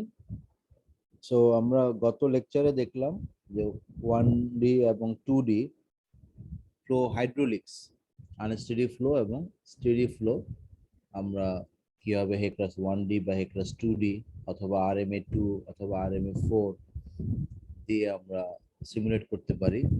সিমিলার অনেক 1 ডাইমেনশনাল এবং 2 ডাইমেনশনাল মডেল আছে, যেমন রিভার 2D একটা মডেল যেটা যে তোমরা ফিশ হ্যাবিটেট মডেলিং, এটা ফাইনাইট এলিমেন্ট বেসড এবং ওপেন সোর্স। এবং CCHE 1D এবং 2D মডেল আছে যেটাতে সেডিমেন্ট ট্রান্সপোর্ট এবং 1 ডাইমেনশনাল ফ্লো বা 2D ফ্লো মডেল করা যায়। প্লাস ডেল 3D আছে, এগুলো ওপেন সোর্স। IWM ইউজ করে মাইক 11, মাইক 21, এগুলো কমার্শিয়াল। এখন আজকে আমি যেটা কভার করব সেটা হচ্ছে সেডিমেন্ট ট্রান্সপোর্ট বা মরফোলজিক্যাল মডেলিং এর ক্ষেত্রে বা কিভাবে করা হয় বা কি governing equation. Detail morphological modelling নিয়ে তোমাদের নেক্সট টার্মে একটা কোর্স আছে যে কম্পিটিশনাল রিভার মরফোলজি। তো সেটা colleague doctor professor Hasan Zobayer উনি এটা করান। আমরা দুজনেই একই ইউনিভার্সিটিতে এবং একই সুপারভাইজারের আন্ডারে এবং ম্যাথমেটিক্যাল মডেলিং নিয়েই আমরা পিএইচডি করি। ওর কাজটা ছিল 3 ডাইমেনশনাল ফ্লো মডেলিং নিয়ে। তো ও হচ্ছে কম্পিটিশন রিভার মরফোলজি করা। তো তোমরা যদি এই কোর্সের পরে আমি সাজেস্ট করবো অবশ্যই তোমরা নেক্সট ওই কোর্সটাও করো, তাহলে তোমরা মডেলিং সম্পর্কে আরো details specially river morphology modelling সম্পর্কে আরো ডিটেলস জানতে পারবে। সো বেসিক্যালি মরফোলজিক্যাল প্রসেস কি সেটা আমরা এখানে দেখবো।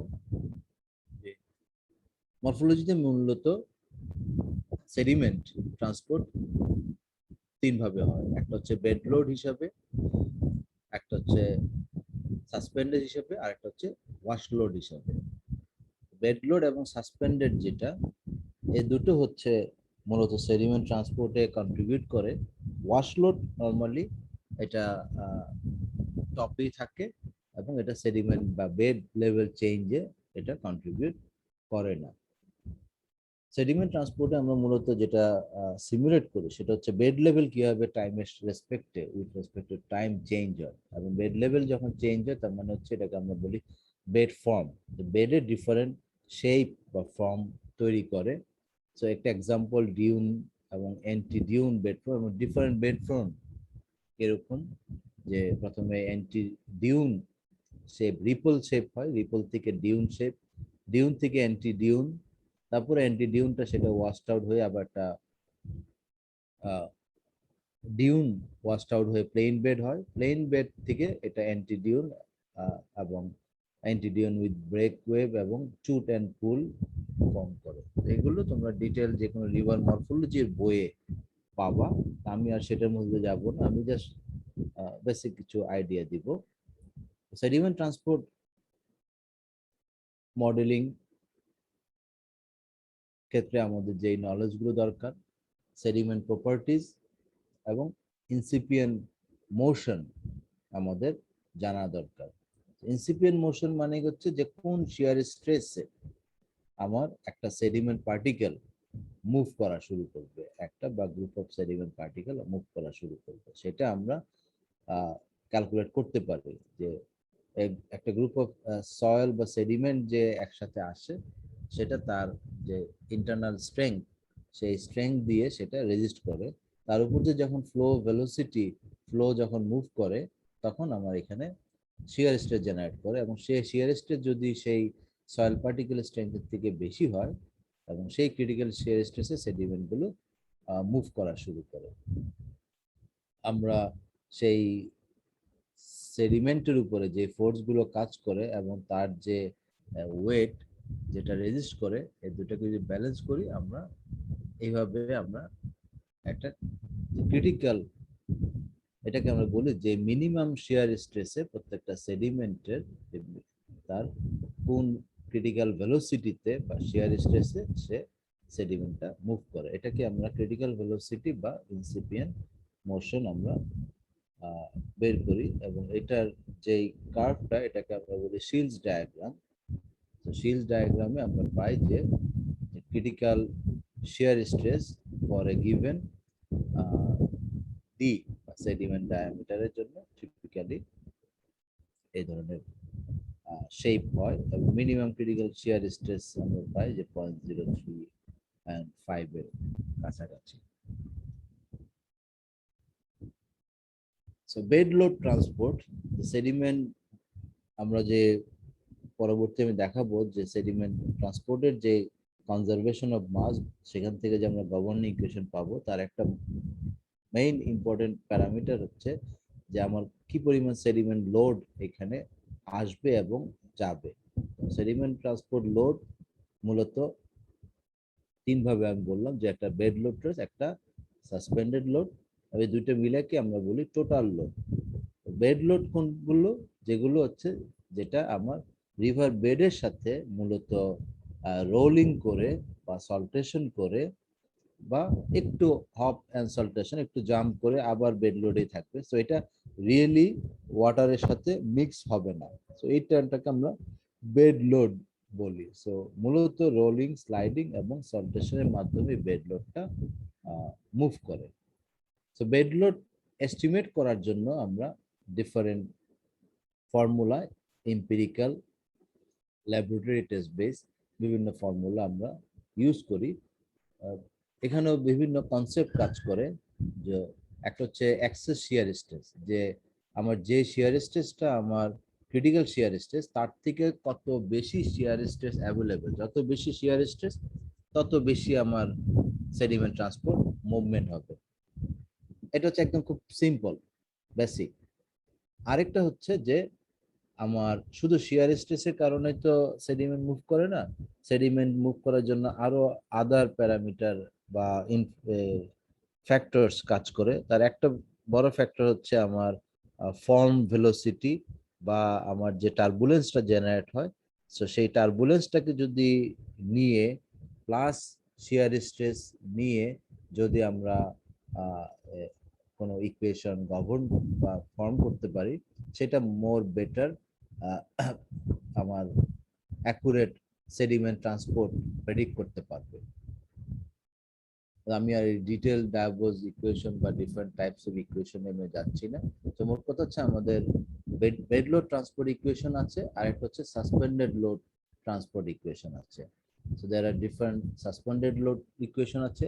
আবার কিছু ইকুয়েশন ফর্মুলা আছে যেটা হচ্ছে টোটাল ট্রান্সপোর্ট, যেটা শুধু সেডিমেন্ট সাসপেন্ডেড বা বেড লোড আলাদা করে দেয় না, এটা হচ্ছে টোটাল আমার কত সেডিমেন্ট লোড ট্রান্সপোর্ট হচ্ছে সেটা আমাকে টোটাল লোড ট্রান্সপোর্ট ফর্মুলা দেয়। মেইন যে জিনিসটা আমাদের এই সেডিমেন্ট ট্রান্সপোর্ট মডেলিং এ আমাদের আসে প্রয়োজন, সেটা হচ্ছে এক্সনার ইকুয়েশন। এক্সনার ইকুয়েশন কি? আমরা যদি সেডিমেন্টের কনজারভেশন অফ মাস যদি আমরা করি, তাহলে আমরা পাই যে die Z by die T plus die Q S by die X equal to 0। এবং যেহেতু সেডিমেন্ট মধ্যে ভয়েড আছে, এই কারণে 1 মাইনাস পোরোসিটি করলে আমরা অ্যাকচুয়াল বেড লেভেল চেঞ্জটা আমরা পাই। তার মানে কি, কন্টিনিউটি ইকুয়েশনের মতোই আমাদের কন্টিনিউটি ইকুয়েশন ছিল die H by die T plus die Q by die X equal to 0। তার মানে আমার যে ফ্লো আসছে এবং যে ফ্লো বের হয়ে যাচ্ছে, এই দুটোর মধ্যে যদি ডিফারেন্স ইকুয়াল হয় তাহলে আমার কোনো ওয়াটার লেভেল চেঞ্জ হবে না। কিন্তু যদি আমার বেশি ফ্লো আসে, কম ফ্লো পাস করে, তাহলে আমরা জানি যে আমার ডেপথ বাড়বে। আর যদি আমার ফ্লো কম আসে কিন্তু বেশি ফ্লো বের হয়ে যায়, তাহলে আমার ওয়াটার লেভেল কমে যাবে। সিমিলারলি আমরা যদি Q1 এর পাশাপাশি যদি আমি লিখি QS1 যে সেডিমেন্ট লোড, আর QS2 হচ্ছে আমার সেকশন 2 তে সেডিমেন্ট লোড, এটা হচ্ছে ইনকামিং সেডিমেন্ট লোড, এটা হচ্ছে আউটগোয়িং সেডিমেন্ট লোড। এই দুইটা সেডিমেন্ট লোড যদি ইকুয়াল হয় তাহলে আমার বেড লেভেল কোনো চেঞ্জ হবে না। কিন্তু আমার যদি সেডিমেন্ট লোড বেশি আসে আর পাস হয় কম, তাহলে আমরা দেখতে পারি যে আমার এখানে আস্তে আস্তে ডিপোজিশন হবে। তার মানে ডাইজেড বাই ডাইটি আমার ডিপোজিশন হবে। আর উল্টাটা যদি হয়, আমার সেডিমেন্ট লোড যা আসছে তার থেকে যদি বেশি বের হয়ে যায়, তাহলে সেটা কোত্থেকে বের হবে? আমার এই সিস্টেম থেকে বের হয়ে যাবে। তখন আমার এখানে আমার এইটা ইরোশন হবে। তো এটাই আমরা এই এক্সনার ইকুয়েশন দিয়ে, যেটা 1925 এ প্রপোজ করা হয়, যেটা হচ্ছে সেডিমেন্ট কন্টিনিউটি ইকুয়েশন বা conservation of sediment transport load. এবং এখানে এই যে কিউএস, আগে আমরা এই কিউ আমরা জানার থাকতো যে কত কিউ আসছে কত কিউ যাচ্ছে, কিন্তু QS1 এই ইকুয়েশনের একটা প্রবলেম হচ্ছে, আমার ডাইজেড বাই ডাইটি সলভ করতে গেলে আমাকে কিউএসটা আমার জানা লাগবে। কিন্তু কিউএস জানার জন্য আমার কিন্তু অন্য কোনো ওয়ে নাই। তার মানে আমাকে আইদার কিউএস আমাকে এস্টিমেট এই মেজার্ড কিউএস দিতে হবে প্রত্যেকটা পয়েন্টে, অথবা এই কিউএস কে আমাকে কোনো একটা ফর্মুলার মাধ্যমে, যেটা আমরা অলরেডি বললাম যে function of shear stress, U star বা ভেলোসিটি, ডেপথ। সো এর মাধ্যমে আমাদেরকে কিউএসটাকে এস্টিমেট করতে হবে। সেই কিউএসটাই আমরা এস্টিমেট করি using either total load transport formula অথবা সাসপেন্ডেড লোড অথবা বেড লোড, এই দুইটা করে যোগ করে আমরা টোটাল সেডিমেন্টটা আমরা এস্টিমেট করি। তার মানে এই ইকুয়েশনটা কমপ্লিট করার জন্য আমাকে কিউএসটা এম্পিরিক্যাল ফর্মুলা দিয়ে আসতে হবে। এখানেই মেইন প্রবলেমটা। আমরা যদি দেখি যে কিউএস যেটা মরফোলজিক্যাল মডেলিং সিমুলেশন, আমি বলবো সবচেয়ে টাফেস্ট। তোমার অন্যগুলো তাও মোটামুটি সিমুলেশন এবং প্রেডিকশন রেজাল্ট ম্যাচ করে। Even climate change model, hydrologic model এত কমপ্লেক্স, সেগুলো মোর অর লেস অবজার্ভ ডাটার সাথে ম্যাচ করে। কিন্তু সেডিমেন্ট লোড অবজার্ভের সাথে ম্যাচ করাটা খুবই ডিফিকাল্ট। কেন? কারণ যে এম্পিরিক্যাল ফর্মুলা দেওয়া হয় for a given same depth same ভেলোসিটির জন্য, তোমার সেডিমেন্ট লোডের যে ফর্মুলা, একটা ফর্মুলার সাথে আরেকটা ফর্মুলার ডিফারেন্সই অনেক সময় 100% হয়। তার মানে কেউ যদি বলে যে এখানে আমার 100 কেজি পার সেকেন্ড লোড যাচ্ছে, আরেকটা ফর্মুলা এস্টিমেট করে 200 কেজি পার সেকেন্ড লোড যাচ্ছে, এবং আরেকটা ফর্মুলা প্রেডিক্ট করে 300 কেজি পার লোড সেকেন্ড ফ্লো যাচ্ছে। তা আমার সেডিমেন্ট লোড এস্টিমেশনে যদি আমার 100% এরর থাকে, তাহলে আমি যে সেখান থেকে যে ইরোশন ডিপোজিশন ক্যালকুলেশন করব, সেখানেও আমার কিন্তু সেম, কেউ আমার যদি একটা মডেল যদি প্রেডিক্ট করে যে এখানে 1 মিটার ইরোশন হবে, আরেকটা মডেল প্রেডিক্ট করতে পারে এখানে 2 মিটার ইরোশন হবে বা 3 মিটার হবে। তবে এই ম্যাগনিটিউড মিলুক বা না মিলুক, জেনারেল প্যাটার্ন যে এখানে ইরোশন হবে সেখানে ইরোশন হবে, যেখানে ডিপোজিশন হবে সেখানে ডিপোজিশন হবে। তার মানে একটা মডেল ইরোশন দিলে আরেকটা মডেল এখানে ডিপোজিশন দিবে না নরমালি। তবে এই যে ম্যাগনিটিউডটা, এটা ইম্পর্টেন্ট, যে ম্যাগনিটিউডটা এক একটা মডেল থেকে আরেকটা মডেল কিন্তু ভ্যারি করতে পারে। তো এক্সনার ইকুয়েশনের আমরা যদি দেখি যে এটা হচ্ছে এক্সনার ইকুয়েশন, যদি আমরা সিম্পলিফাইড করি, লাইক এই আমরা যেরকম সাইন ব্যান্ড ইকুয়েশনকে যেমন সিম্পলিফাইড করলাম, এরকম এক্সনার ইকুয়েশনকে সিম্পলিফাইড করে দেখানো যেতে পারে যে এটার সিম্পলিফাইড ফরম্যাটটা এরকম হতে পারে, ডাইজেড বাই ডাইটি প্লাস সি ডাইজেড বাই ডাইএক্স। তার মানে এটা কি ইকুয়েশন? এটা একটা পিওর অ্যাডভেকশন ইকুয়েশন। তার মানে একটা বেড লেভেল যদি এরকম হঠাৎ করে ইরোশন হয়ে মানে বেড ফর্ম করে, এই বেড ফর্মটা অ্যাডভেকশনের মতো সেটা মুভ করতে করতে, বাট এখানে এটা মুভ করতে করতে একটা যদি আমরা যদি একটা সাইনোসয়েডাল ওয়েভ যদি আমরা এক্সপেরিমেন্টে রান করি, তাহলে কি হবে? এটা মুভ করবে, কিন্তু এটার মুভমেন্ট এত সিম্পল না।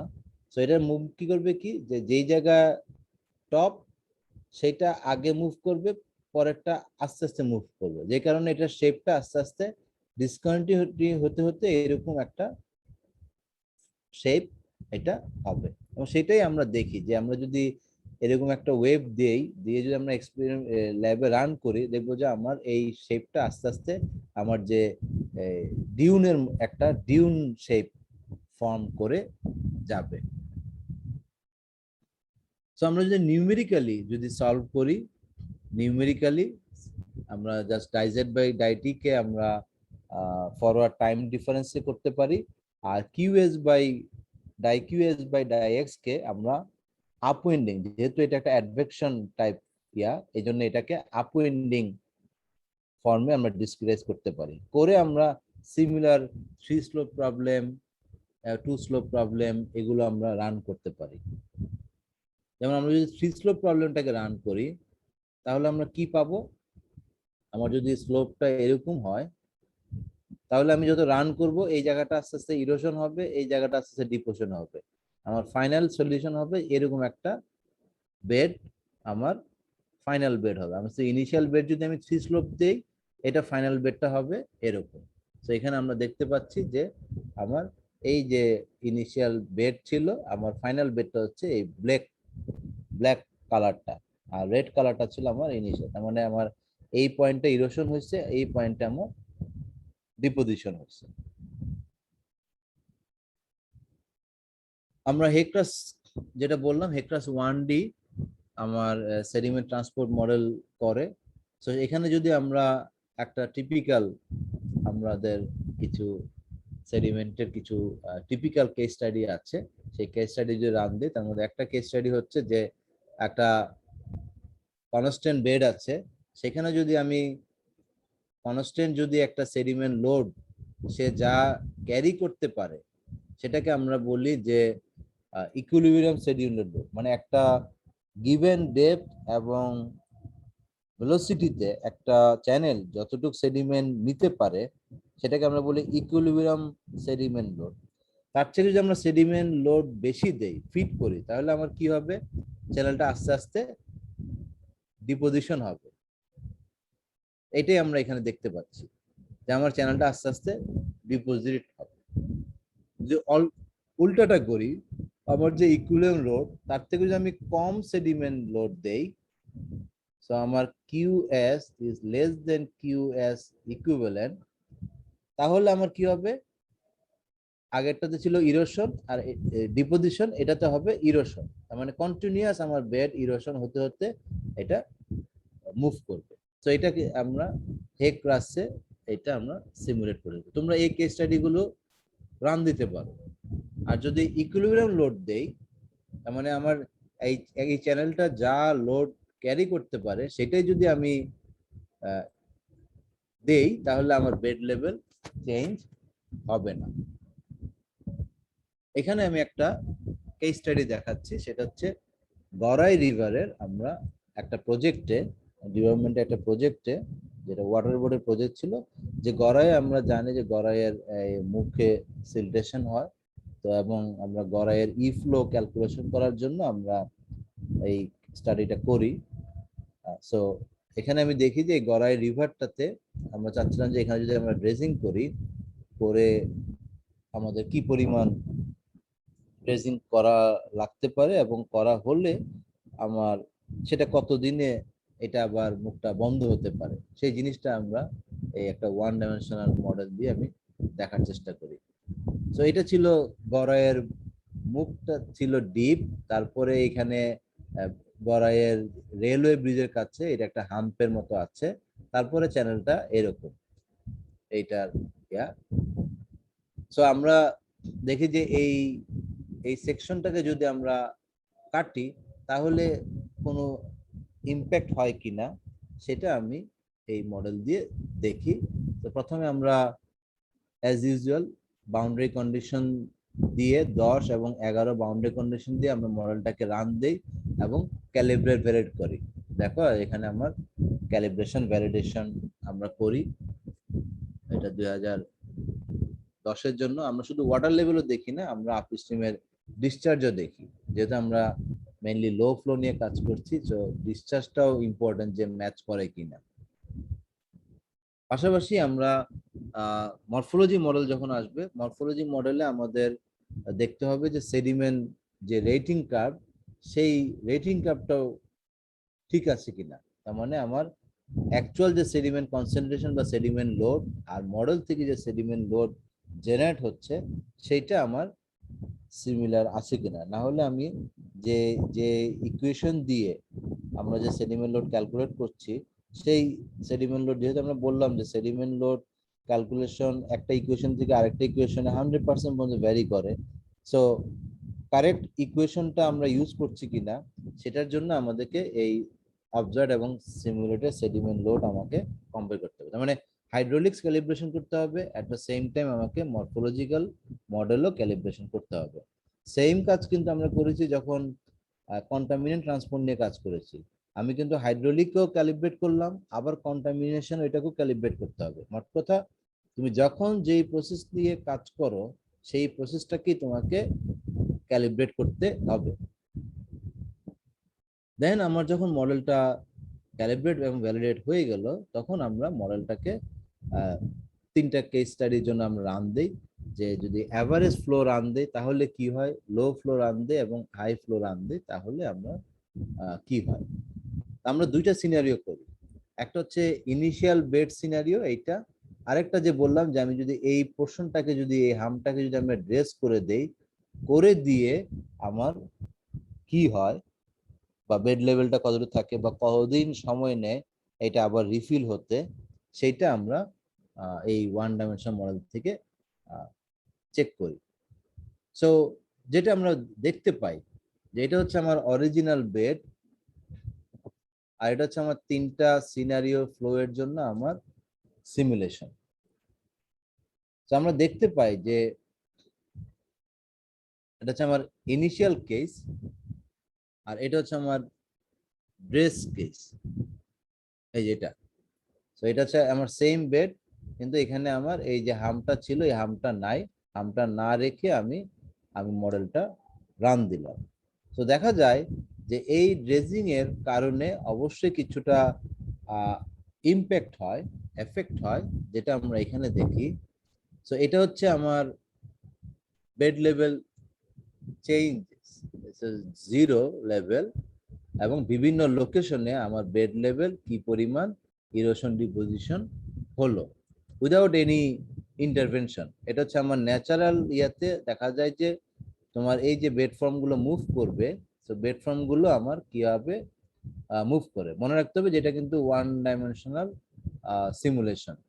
যাই হোক, এখান থেকে আমরা যে আইডিয়াটা পাই যে গড়াই রিভারে at any স্টেজ বা at ওয়ান হাইড্রোলজিক ইয়ার তোমার ইরোশন এবং ডিপোজিশন, একটা সেকশনে যদি আগে ইরোশন হয়, পরের আরেকটা সেকশনে হয়তো ডিপোজিশন হতে পারে, বাট ইরোশন ডিপোজিশন তোমার আপ টু 1.5 টু 2 মিটার পর্যন্ত একটা বছরে হতে পারে।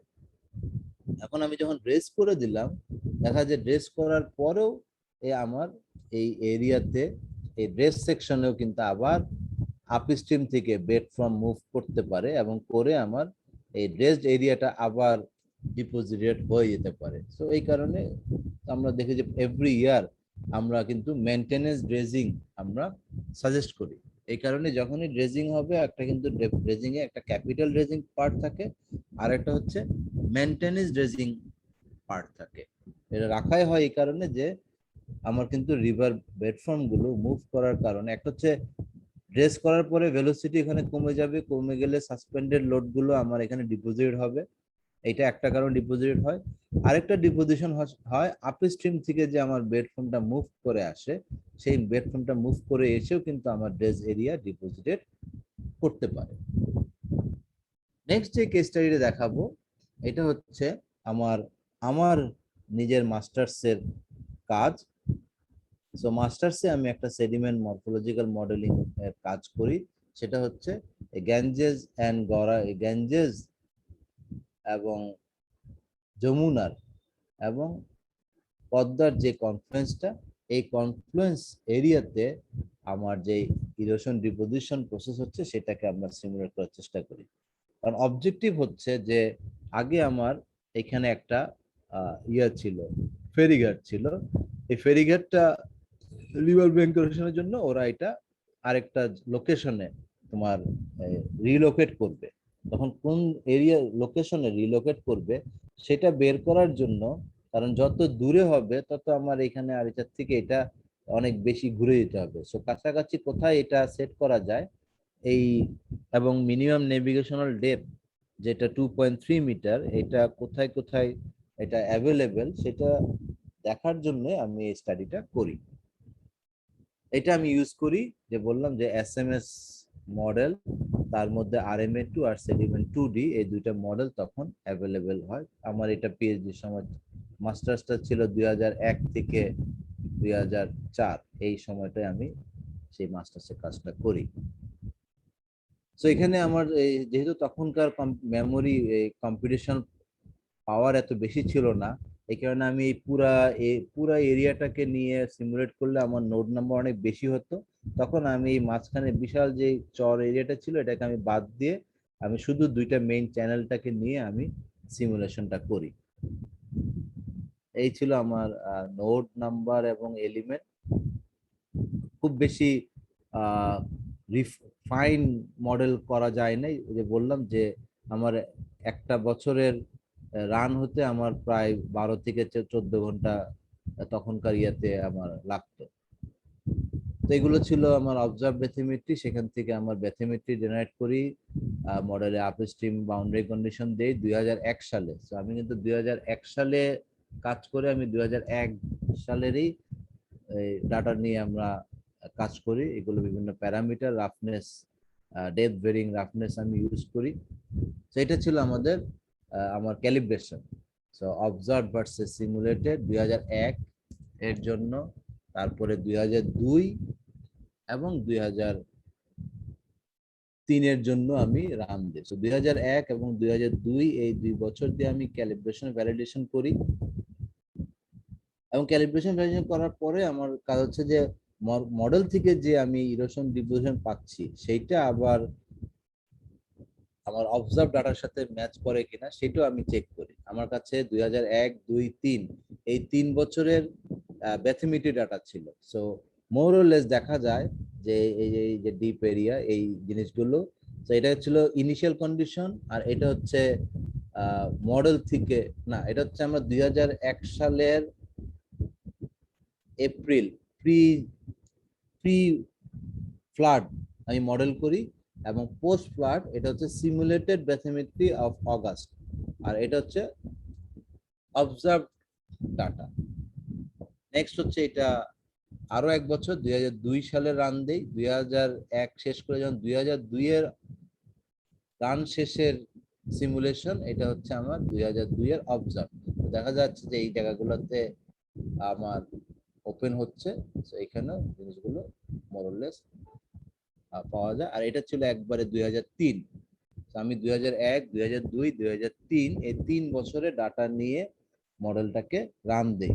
আজকে অনেক সময় দেখা যায় তোমাদেরকে এমএসসি বা ইয়ার কাজ দিতে গেলে যে স্যার 1 বছরের রান, 2 বছরের রান দিব, 3 বছর বললে তো সবার মাথা গরম হয়ে যায়, স্যার এত রান দেওয়া যাবে না স্যার।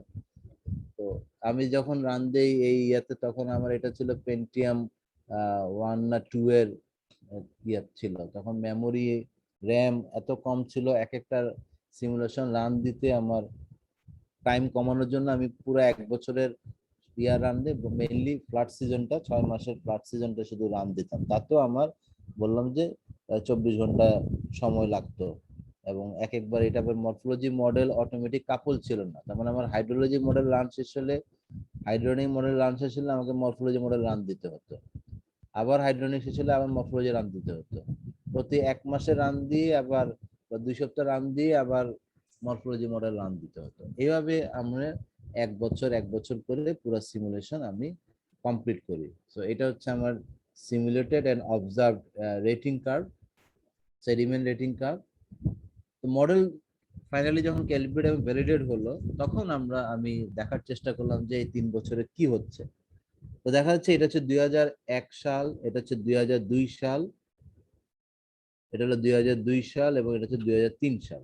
তো দেখা যায় যে এটা হচ্ছে মিনিমাম নেভিগেবল ডেপথ, এই জায়গাগুলো হচ্ছে গ্রেটার দেন 2.3 মিটার, আর এগুলো হচ্ছে আমার রেড গুলো হচ্ছে লেস দেন 2.3 মিটার।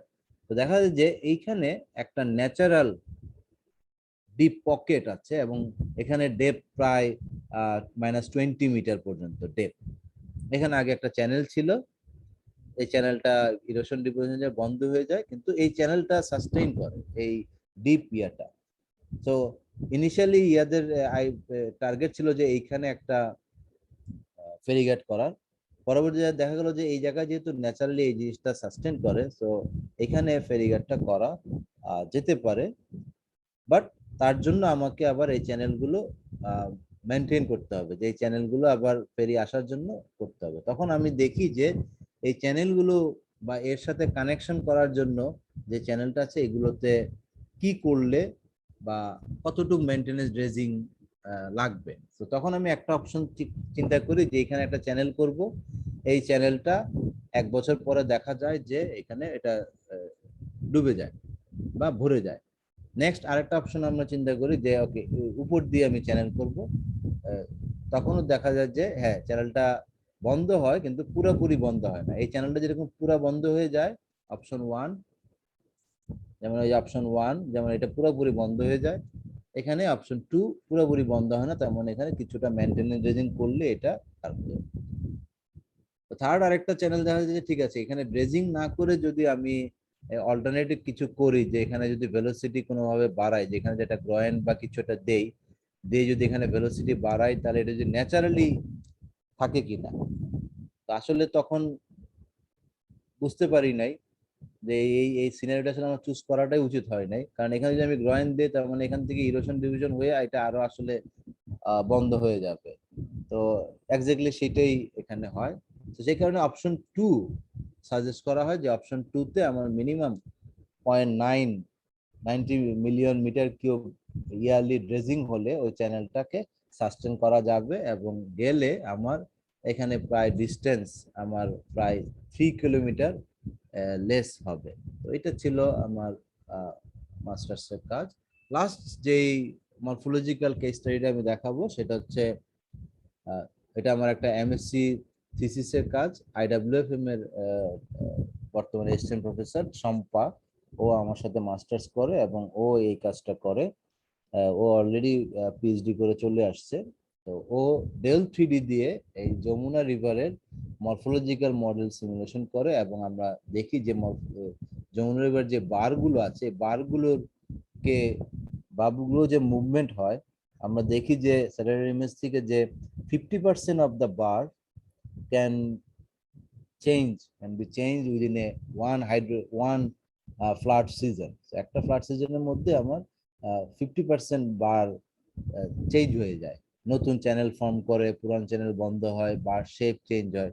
তো আমরা দেখার চেষ্টা করছিলাম যে মরফোলজিক্যাল সিমুলেশনের মাধ্যমে এই জিনিসগুলোকে আমরা কতটুকু ক্যাপচার করতে পারি। সো মেইন অবজেক্টিভ ছিল যে বার ফরমেশন গুলো বা বার ডাইনামিক্স গুলোকে বোঝা এবং মরফোলজি মডেল দিয়ে আমরা বুঝতে পারি কিনা। যেমন এখানে দেখা যাচ্ছে বার ডাইনামিক্স। তো এখানে বিভিন্ন ডাটা ইউজ করা হয়েছে। আমরা পুরো যমুনার প্রায় 260 কিলোমিটার রিচের আমাদের কাছে ব্যাথমেটিক ডাটা ছিল। এই ডাটা দিয়ে এই পুরো রিচটাকে আমরা 165 কিলোমিটার রিচকে আমরা ডিসক্রাইজ করি। অ্যাভারেজ গ্রিড সাইজ এরকম, অ্যাভারেজ গ্রিড সাইজ হচ্ছে 200 metre by 100 metre.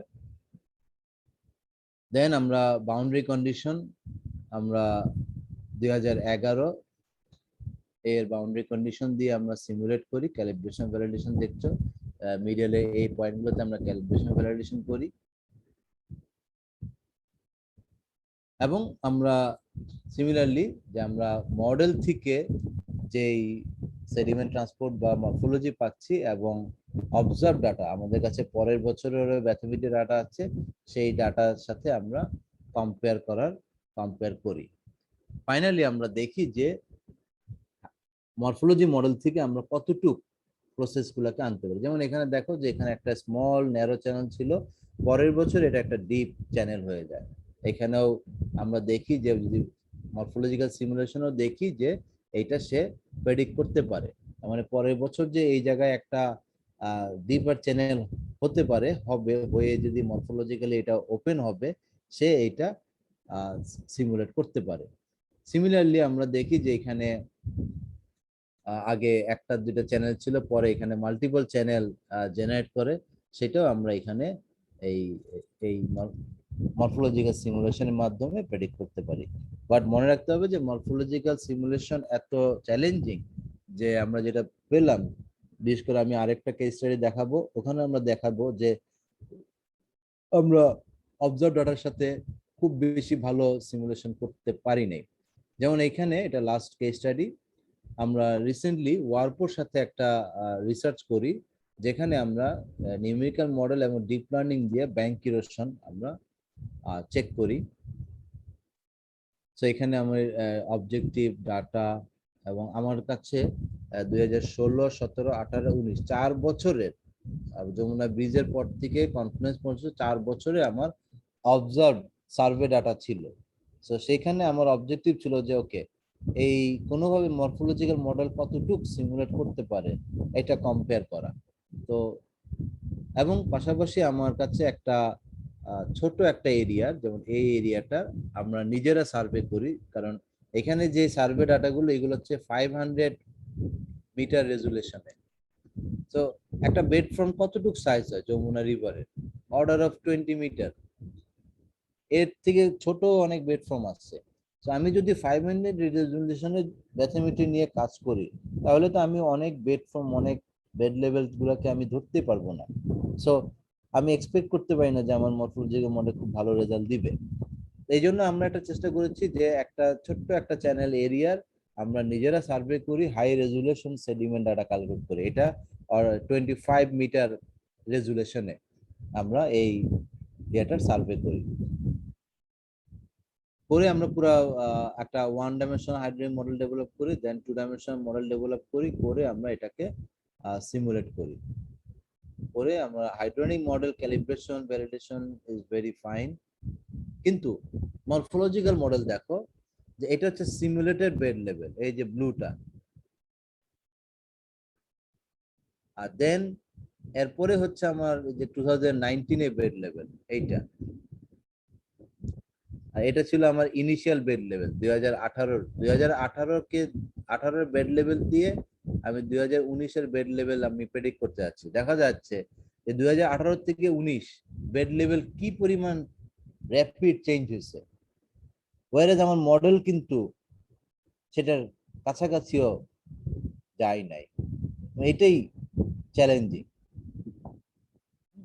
Jamuna river এত আনসার্টেন, এত ডাইনামিক, এত চ্যালেঞ্জিং যে এখানে একটা বছরের মধ্যে আমার 10 থেকে 15 মিটার ইরোশন ডিপোজিশন, দেখো আগে যে জায়গাটা ডিপ ছিল ওই জায়গাটা এখন ডিপোজিশন হয়ে গেছে, আগে যে জায়গাটা এটা ছিল এই জায়গাটা এখন, এই জায়গাটা এখানে ছিল এই জায়গাটা পরে ডিপোজিশন হয়ে গেছে, আবার ইরোশন হয়েছে। সো সিমিলারলি আমরা, এটা হচ্ছে আমার মডেল রেজাল্ট, এটা হচ্ছে সিমুলেটেড, এটা হচ্ছে অবজার্ভ। আর বরং হাই রেজলিউশনটা আমার মোর অর লেস কাছাকাছি তাও দেয়। এটা হচ্ছে আমার সিমুলেটেড, আর এটা হচ্ছে আমার, এটা হচ্ছে সিমুলেটেড, এটা হচ্ছে অবজার্ভ। অবজার্ভে দেখা যাচ্ছে যে এখানে অনেক হাই হয়েছে, পুরাটা না দিলেও কাছাকাছি এটা প্রডিউস করে। তো সেখান থেকে আমরা ব্যাংক ইরোশনটা প্রেডিক্ট করার চেষ্টা করি, এবং ব্যাংক ইরোশন কেন হয়, কোন কোন কেসে হয়। দেখা যায় যে যমুনা রিভারের ক্ষেত্রে যে জায়গাটা ব্যাংক ইরোশন হবে, দেখা যায় তার আগে আসলে একটা চর বা ডুবো চর ফর্ম করে, যখন ফর্ম করে তখন সে ফ্লোটাকে ডাইভার্ট করে এবং আদার ব্যাংকে হিট করে। তো এই জিনিসগুলো আন্ডারস্ট্যান্ডিং এর জন্য আমরা 2 ডাইমেনশনাল মরফোলজিক্যাল মডেল আমরা ইউজ করি। তো এই হলো আমাদের মরফোলজিক্যাল মডেলিং এর একটা বেসিক ইন্ট্রোডাকশন। আশা করি তোমরা কিছুটা আইডিয়া পেয়েছো। নেক্সট লেকচারে আমরা হাইড্রোলজিক মডেলিং বোথ রুরাল এবং আরবান, সো আরবান হাইড্রোলজিক এবং রুরাল হাইড্রোলজিক দুইটা মডেলিং এর কিছু ইন্ট্রোডাকশন আমি দিব। ধন্যবাদ সবাইকে।